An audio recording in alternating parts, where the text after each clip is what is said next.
Mpenzi msikilizaji wa Sahib TV1, tunakusalimu jioni ya leo tarehe 25 mwezi Agosti mwaka wa 2026. Huu ni muktasari wa habari tumekuletea. Tuanze na taarifa za kimataifa.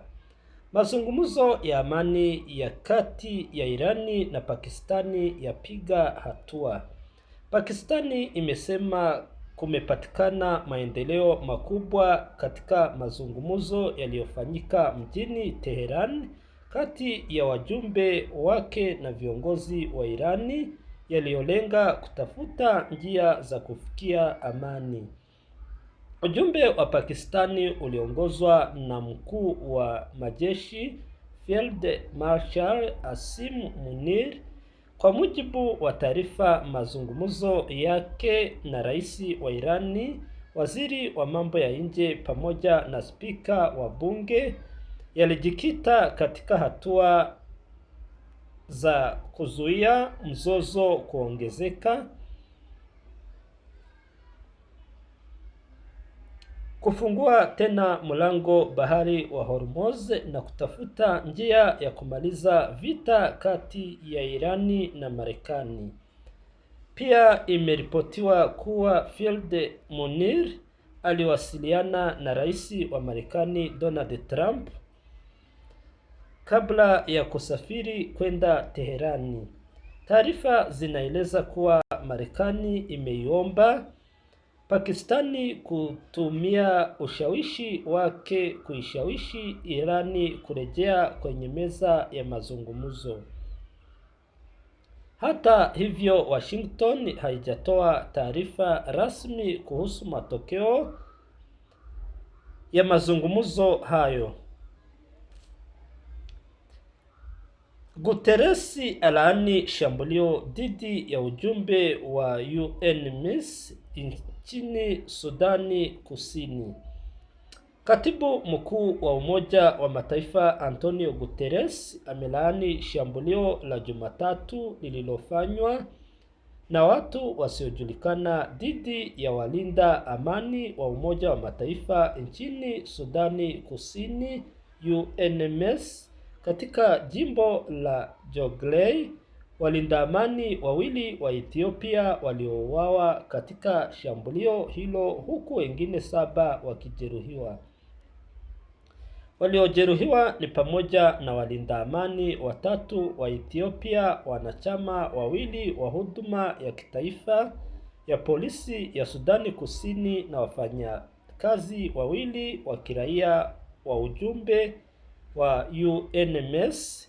Ujumbe huo wa Umoja wa Mataifa ulishambuliwa katika wakati ukisafiri kwenda Pajute katika jimbo la Jonglei. Hakuna kundi lililodai kuhusika na Umoja wa Mataifa mpaka sasa haujawatambua washambuliaji.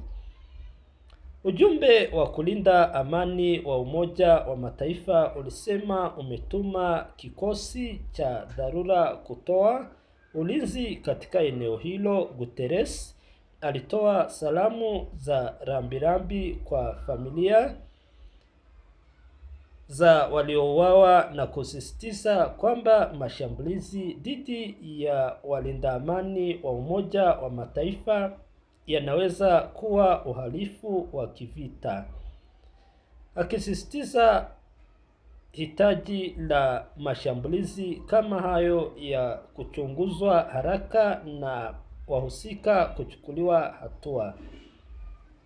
Jimbo la Jonglei nchini Sudani Kusini linakabiliwa na mgogoro mkubwa wa kibinadamu na usalama unaonyeshwa na mapigano mapya kati ya vikosi vya serikali na wanamgambo wenye silaha umepelekea watu wengi kuhama makazi yao. Ukatili mbaya kama huo unaolenga wafanyakazi wa UNMISS wanaohudumu kuunga mkono amani Sudani Kusini haukubaliki, alisema Anita Kiki Geho, Mwakilishi maalum wa katibu mkuu wa Umoja wa Mataifa na mkuu wa UNMS.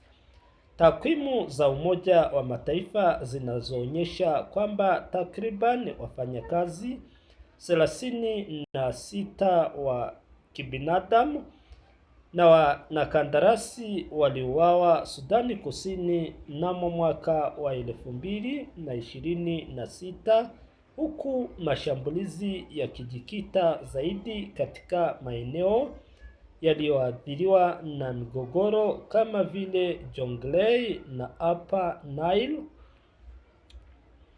Mpenzi msikilizaji wa Sahib TV1, ni hayo tu tulikuwa tumekuandalia jioni ya leo, tukikukumbusha ya kwamba kama wewe ni mara yako ya kwanza kufika kwenye channel yetu ya YouTube, tunakukumbusha kufanya subscribe, share, pia comment ili uweze kupokea matangazo yetu. Tunakutakia laheri, tunasema kwaherini.